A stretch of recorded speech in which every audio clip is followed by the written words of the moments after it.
하나님께 영광과 찬양을 돌렸다고 하는 말씀인데 43절에 보면 본문 말씀, 곧 보게 되어, 이 맹인이 보게 되어 하나님께 영광을 돌리며 예수를 따르니 백성이 다 이를 보고 하나님을 찬양했다 그랬습니다. 주의 은혜 가운데 하나님의 기적을 체험하셔서 하나님께 영광과 찬양 돌리는 삶이 되시기를 간절히 축원합니다. 할렐루야. 제목을 그렇게 정했어요. 영혼을 사모하는 마음을 하나님이 우리에게 주셨는데, 지난 주간에 트럼프 대통령이 고개를 이렇게 싹 돌려가지고 총알이 3cm가 비껴가가지고 이 귀에 위쪽에 관통을 했어요. 그래서 목숨을 건졌어요. 본인이 이렇게 고백합니다. God alone saved me from death. 하나님께서 홀로 나를 죽음에서부터 살려주셨습니다. 이렇게 고백하고 있어요. 그리고 트럼프 대통령이 대통령 후보가 말이죠, 연설할 때, 후보 수락 연설할 때 8분 동안에 그 고백을 간증하는 거예요. 간증하기를 뭐라 그랬냐면 1시간 30분 동안 얘기하는 동안에 8분을 간증하는데 God is on my side. 하나님은 내 편이었습니다. 이렇게 고백하는 거예요. 웬만한 대통령들이요, 하나님에 대해서 그렇게 고백 잘 안 합니다. 근데 이분은 좀 싫어하는 사람도 있어요. 또 좋아하는 분도 계십니다. 그러나 그분은 고백을 분명히 그렇게 했어요. 하나님이 나를 살려주셨습니다. 하나님이 들으시고 좋아하시겠어요? 좋아하시겠어요? 하나님 살아계십니다. 그렇게 고백을 하는 거예요. 경호의 실패, 여러 가지 의견들이 많이 있어. 이 사람은 경호가 잘못됐습니다. 이 사람은 정치적으로 너무 이렇게 너무 분열된 미국의 현상을 드러냈습니다. 주식이 올라갔습니다. 내려갔습니다. 트럼프 주식이 올라갈 겁니다. 이게 강성적인 정치 흐름이 있을 겁니다. 평가가 다 있지만, 그러나 저는 그 사건을 보면서 뭘 생각하게 됐냐면, 우리의 삶은 잠깐이구나. 3cm 차이. 그 잠깐 차이에 사람이 살기도 하고 죽기도 하는구나. 하나님이 지켜주지 않으면 안 되는구나. 우리의 영생의 삶도 하나님이 지켜주셔야 되는구나 하는 것을 자꾸 생각하게 되고 영혼을 사모하는 마음을 갖게 됐어요. 그래서 그 3cm 잠깐의 순간에 그 시간을 생각하면서 성경 말씀 가운데 전도서 3장 1절로 11절 말씀을 생각하게 됐어요. 한번 읽어보겠습니다. 같이 읽어보겠습니다. 범사에 기한이 있고 모든 목적이 이룰 때가 있나니 날 때가 있고 죽을 때가 있으며 심을 때가 있고 심은 것을 뽑을 때가 있으며 울 때가 있고 웃을 때가 있으며 슬퍼할 때가 있고 춤출 때가 있으며 사랑할 때가 있고 미워할 때가 있으며 전쟁할 때가 있고 평화할 때가 있느니라. 하나님이 모든 것을 지르시되 때를 따라 모든 것을 아름답게 하셨고 또 사람에게는 영혼을 사모하는 마음을 주셨느니라. 그러나 하나님의 하시는 일의 시종을 사람으로 측량할 수 없게 하셨도다. 네, 이 말씀 가운데 많은 은혜가 되는 말씀이에요. 솔로몬이 이 말씀을 썼어요. 솔로몬은 어떤 분입니까? 세상의 권력을 많이 가지신 분이시고 재산도 최고의 재산도 갖고 계신 분이시고 지혜도 많았던 분이에요. 근데 이분이 하시는 말씀이 사람들에게 영혼을 사모하는 마음을 주셨도다, 이렇게 말씀해 주고 있어요. 여러분, 이런 무슨 사건이 벌어질 때마다 영혼을 사모하는 마음을 늘 잊지 않는 하나님의 종들이 되시기를 간절히 축원합니다. 영혼을 사모하는 마음. 마귀는요, 이 영혼을 사모하는 마음을 뺏어가는 경우가 있어요. 이 세상에 일이 바쁘고 먹고 살기 힘들고 앞으로 일주일 뒤로 어떻게 살 것인가, 1년 뒤로 어떻게 살 것인가, 10년 어떻게 살 것인가, 그렇게 생각하고 사는데, 그러나 마음 가운데 늘 생각하시기를 영혼을 사모하는 마음을 가져야 되겠다, 그러시기를 간절히 축원합니다. 로마 가톨릭 교회 부패와 싸웠던 마틴 루터 목사님은 회심을 하게 됩니다. 1505년 7월 2일이었어요. 청년 루터는 친구 알렉시스와 에크 프루트로 가는 길에 갑작스러운 소낙비를 맞게 됐어요. 그래서 소낙비를 피하기 위해서 큰 나무 밑으로 달려갔어요. 여러분, 소낙비 올 때 큰 나무 밑으로 가면 번개 맞을 위험이 있으니까 큰 나무 밑으로 가지 마시기를 바랍니다. 근데 이분들이 어쩌면 그 옛날에 일이니까 1500년대 일이니까 어쨌든 비를 피해야 되겠다 생각하고 비 피해서 막 뛰어갔어요. 비를 피했는데 비는 좀 피할 수 있을지 모르지만 번개는 못 피했어. 번개가 팍 치는데 친구가 번개 맞아서 그 앞에서 청년 루터 앞에서 죽었어요. 깜짝 놀라고 이 죽음의 공포와 두려움 속에 완전히 사시나무 떨듯이 떨면서 내가 이거 어떻게 살 것인가? 내가 이 죽음의 공포 가운데 어떻게 살 것인가? 이 죽음의 공포가 잔뜩 자기 몸 안에 들어왔어요. 견딜 수 없어서 하나님께 기도했습니다.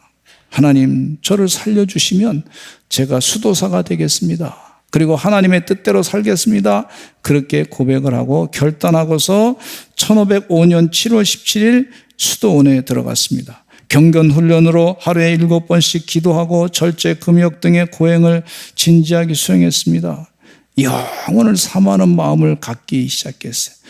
그런데도 자신의 구원 문제로 심각한 고민을 받게 됐어요. 내가 지금 구원받았나? 왜 이렇게 두렵지? 내가 진짜 구원받은 존재인가? 왜 이렇게 불안하지? 진짜 내가 구원받고 영생을 지금 살고 있는가? 그 불안하고 있었어요. 그랬을 때 당시에 수도 원장이었던 스탑 우피치라고 하는 분이 계셨는데 이 수도 원장인 스탑 우피치가 이 루터 목사님에게 잘 가르쳐 줬어요. 로마서 1장 17절을 말씀해 주시고 갈라디아서 말씀을 말씀해 주시고 그러면서 오직 의인은 믿음으로 말미암아 구원을 얻느니라 이 말씀을 가르쳐 주셔서 믿음을 자꾸 묵상하게 됩니다. 믿음이 뭐냐? 예수님께서 내 죄를 사해 주시고 십자가에 못 박혀 돌아가시고 나를 의롭다 인쳐 주시고 내 죄를 다 사해 주신 이 주님, 이 은혜를 믿는 것이 믿음이고 나는 주님 때문에 영생을 삽니다. 이렇게 고백하고 믿음으로 자꾸 살다 보니까 마음이 평안해졌어요. 죽음의 공포가 사라지게 됐어요. 할렐루야.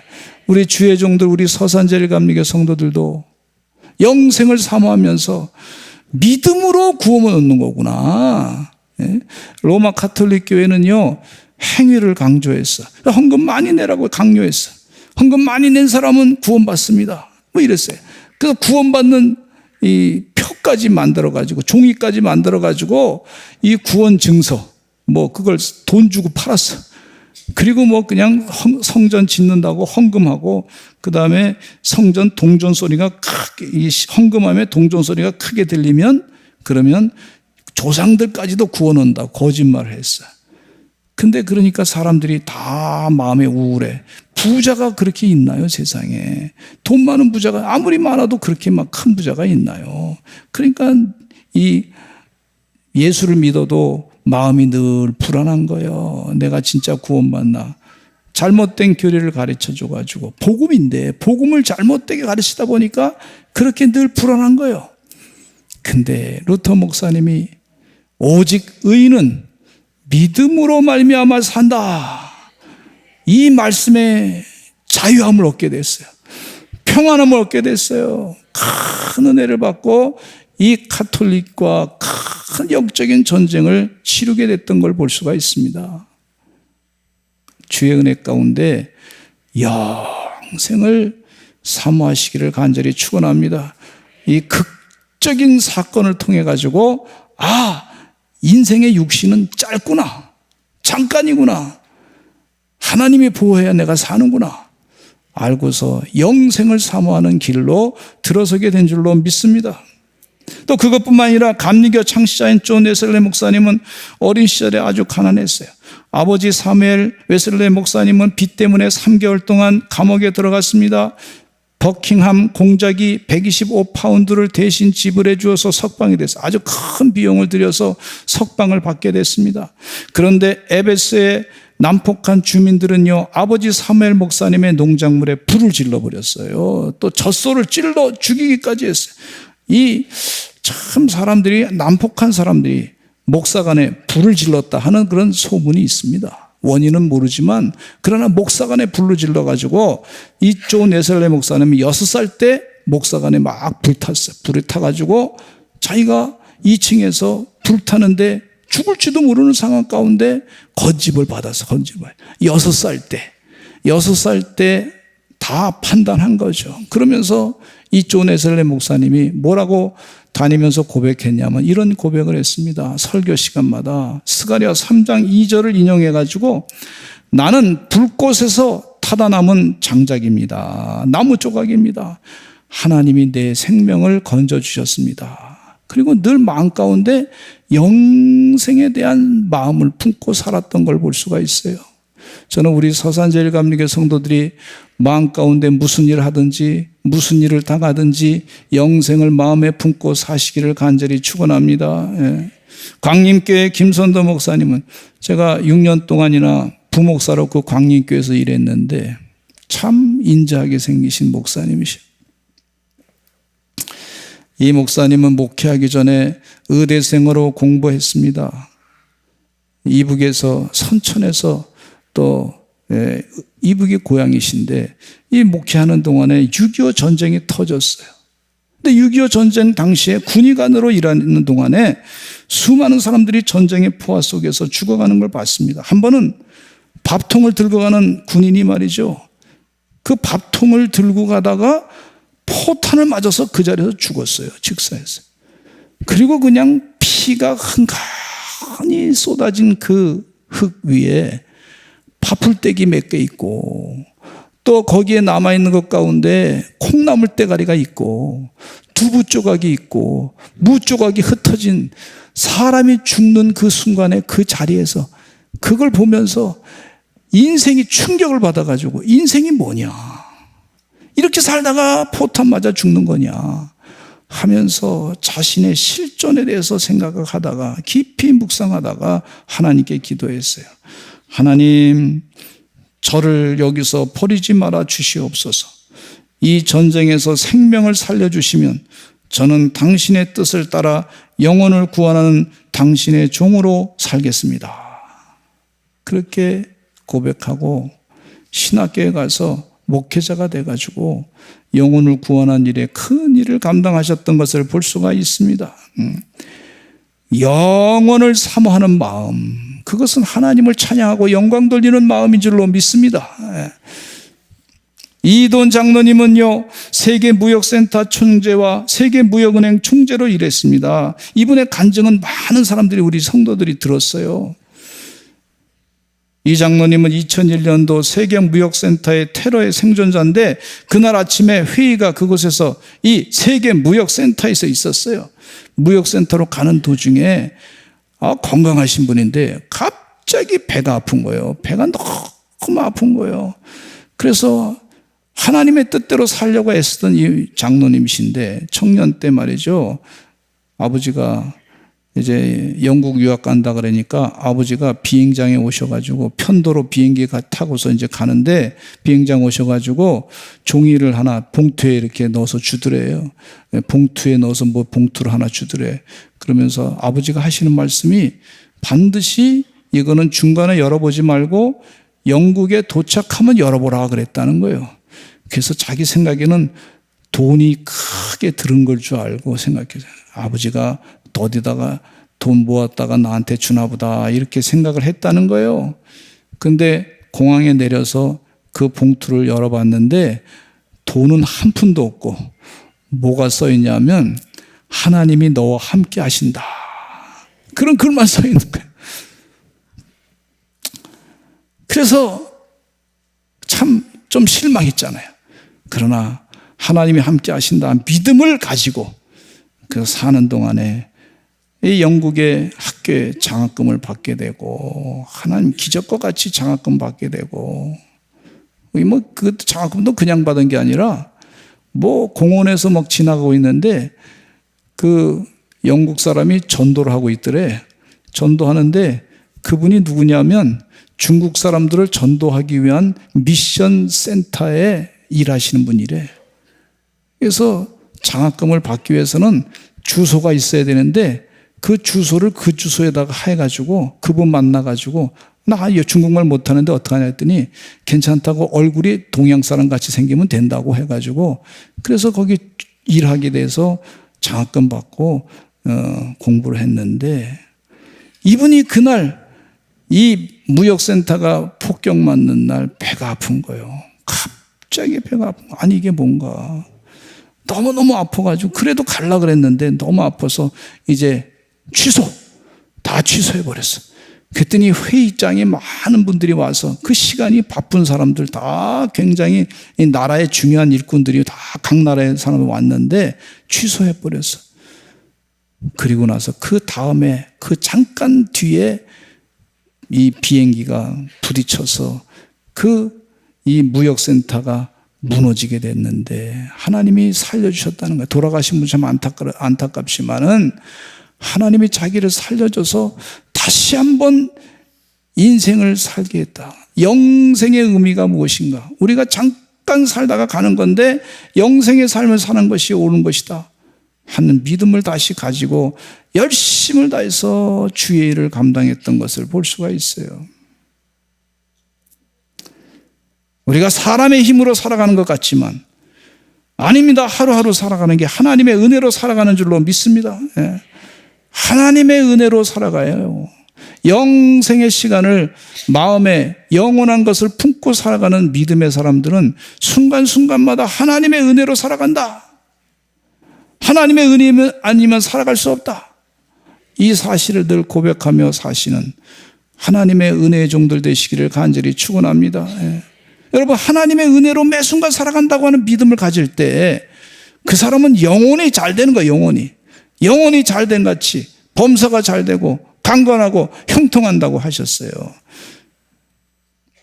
두 번째는요, 하나님의 구원의 시간을 놓치지 마시기를 간절히 축원합니다.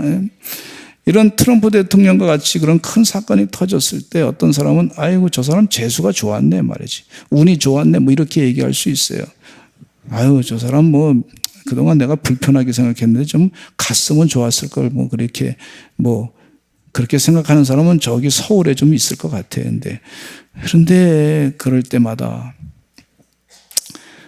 하나님이 구원하셨다. 이 사실을 마음 가운데 늘 생각하시기를 간절히 축원합니다. 하나님이 하셨구만. 고백해야 돼요. 시간에는 크로노스의 히라보의 단어에 시간에는 크로노스의 연대계적인 시간이 있고 또 카이로스의 구원의 의미의 시간이 있는 걸 볼 수가 있어요. 하나님이 있는 시간은 카이로스의 시간이야. 구원의 시간. 따라서 한번 하시죠. 카이로스의 시간. 여러분 아주 짧은 시간이라도 하나님이 함께하면 구원의 시간이야. 이 성경에는 하나님의 시간, 하나님께서 일하시는 것을 볼 수가 있는데 여호수아 6장의 내용 가운데 보면 가나안 땅에 들어간 여호수아와 그의 백성들은 하나님의 명령을 따라서 여리고성을 공격하게 됩니다. 여호와 하나님은 여호수아에게 명령을 내려 보라 내가 여리고와 그 왕과 용사들을 네 손에 넘겨주었으니 너희 모든 군사는 그 성을 둘러 성 주위를 매일 한 번씩 돌되 엿새 동안을 그리하고 제사장 7은 7 양각 나팔을 잡고 언약궤 앞에서 나아갈 것이요 7째 날에는 그 성을 7번 돌며 그 제사장들은 나팔을 불 것이며 제사장들이 양각 나팔을 길게 불어 그 나팔 소리가 너에게 들릴 때에는 백성은 다 큰 소리로 외쳐 부르라. 와 하고 부르라 그랬단 말이죠. 그러니까 그 말씀대로 그대로 다 순종합니다. 인간적으로 생각해 보면 말도 안 하고 여리고성을 한 6번 돌 때 매일 하루 한 번씩 돌 때 야 이게 이거 가지고 이래 가지고 전쟁이 승리할 수 있어? 무슨 뭐 전쟁할 때 활을 만들어 쏜다든지 아니면 뭐 공성전 해가지고 이 투석기를 만들어서 새로운 신무기를 개발해가지고 공격을 한다든지 뭐 그런 게 있어야 되는데 이건 뭐 그냥 걷기만 해. 그리고 말도 안 해. 우리가 무슨 뭐 훈련을 제대로 하는 게 있어. 뭐 이렇게 생각할 수가 있을 거예요. 이거 될까? 이거 될까? 그러나 하나님의 명령대로 순종했더니 그 여리고성이 함성을 지르는 순간에 와 무너진 걸 볼 수가 있어요. 할렐루야. 하나님이 하신 줄로 믿습니다. 그래서 우리가 교회에 와서 예배 드릴 때, 이거 예배 드리는 게 못해? 기도하는 게 못해? 아니, 성경 읽고 뭐 지금 막 성경을 암송하는데 뭐 인생이 풀려? 뭐 이렇게 생각할 수 있어요. 그러나 그 가운데 하나님이 역사하시는 줄로 믿습니다. 그 믿음을 가지고 하는 거죠. 세상은 잘 안 바뀌어요. 그러나 내가 바뀌면 세상이 변화되는 줄로 믿습니다. 예. 우리가 이 컨퍼런스에 지금 모여서 공부하는 거예요.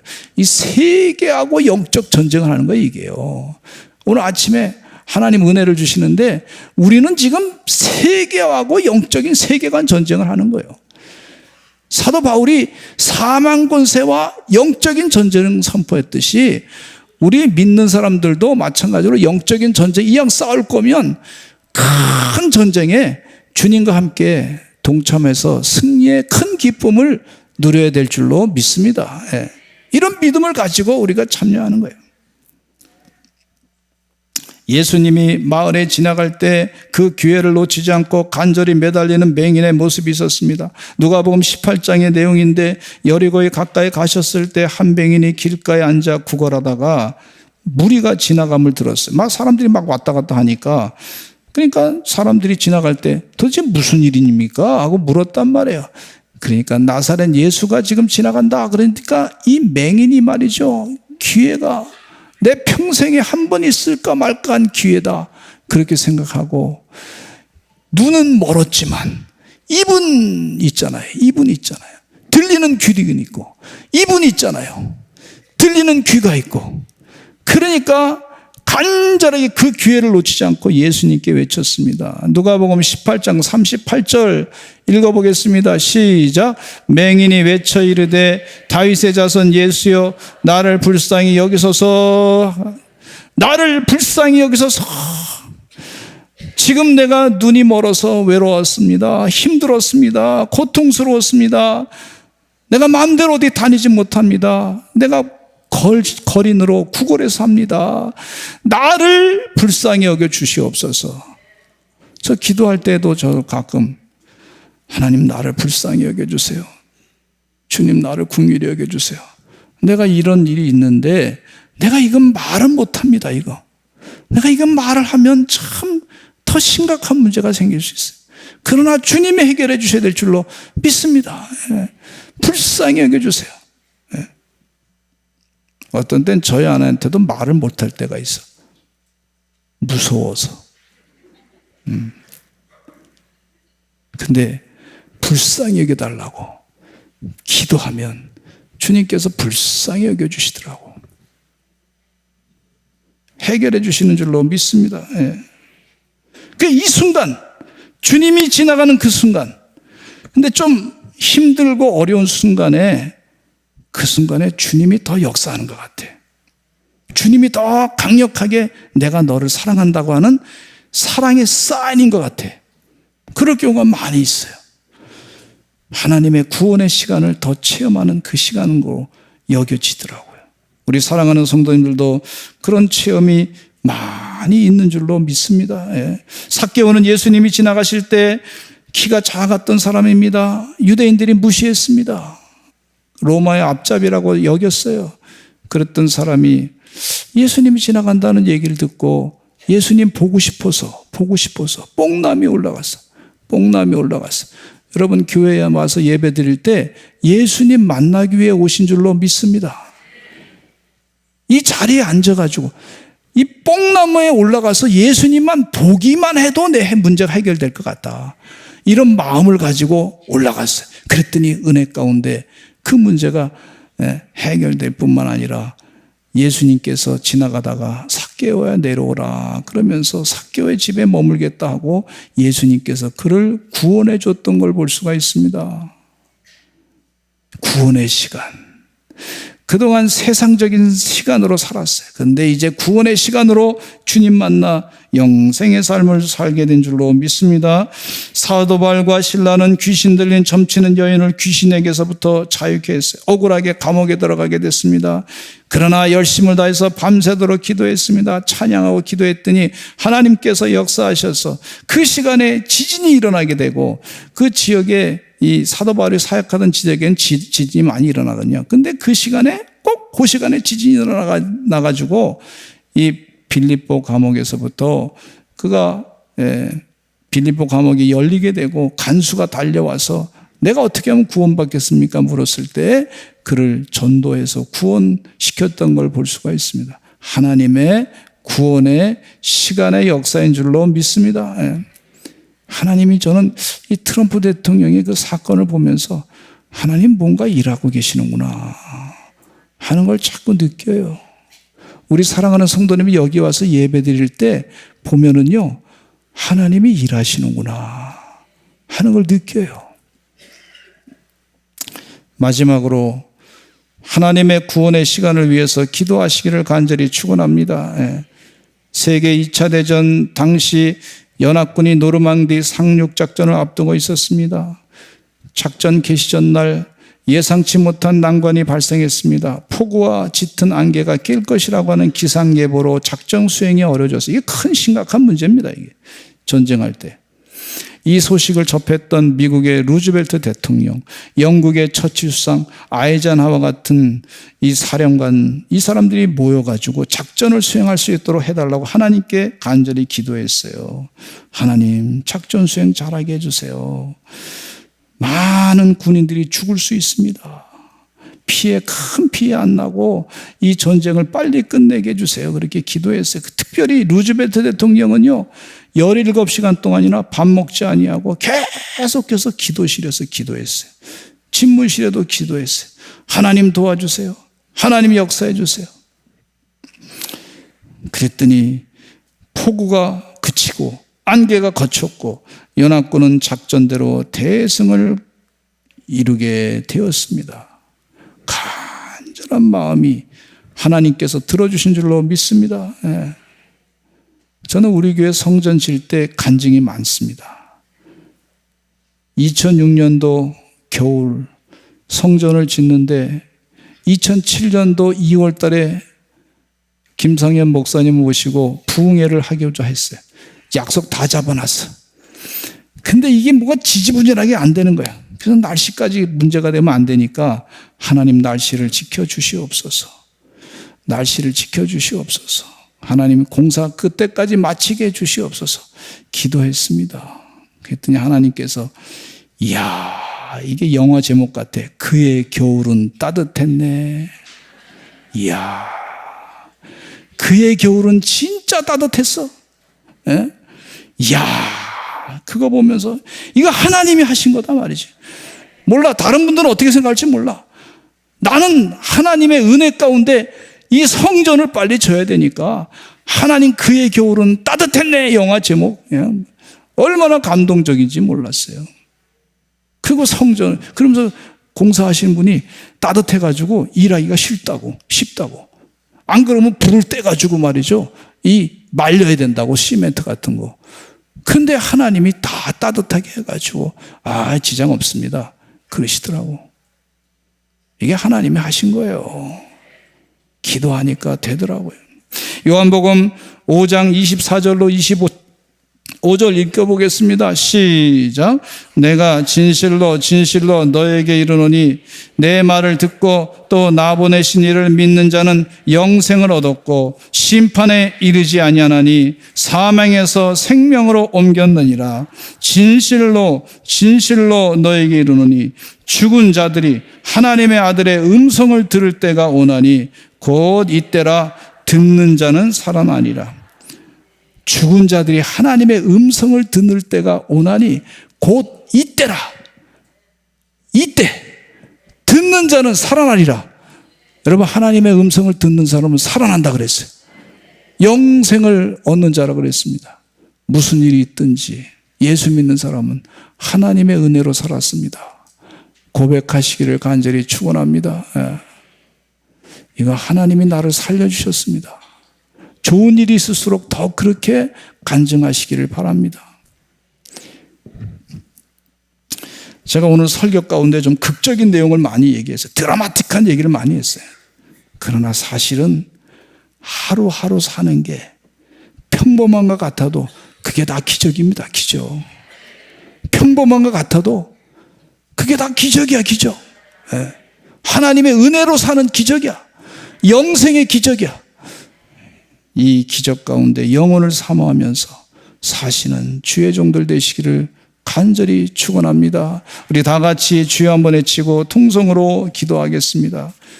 하나님 은혜로 살아갑니다. 감사합니다. 하나님께 찬양과 영광 돌립니다. 우리 주여 한번 외치고 기도하겠습니다. 주여 아버지 하나님.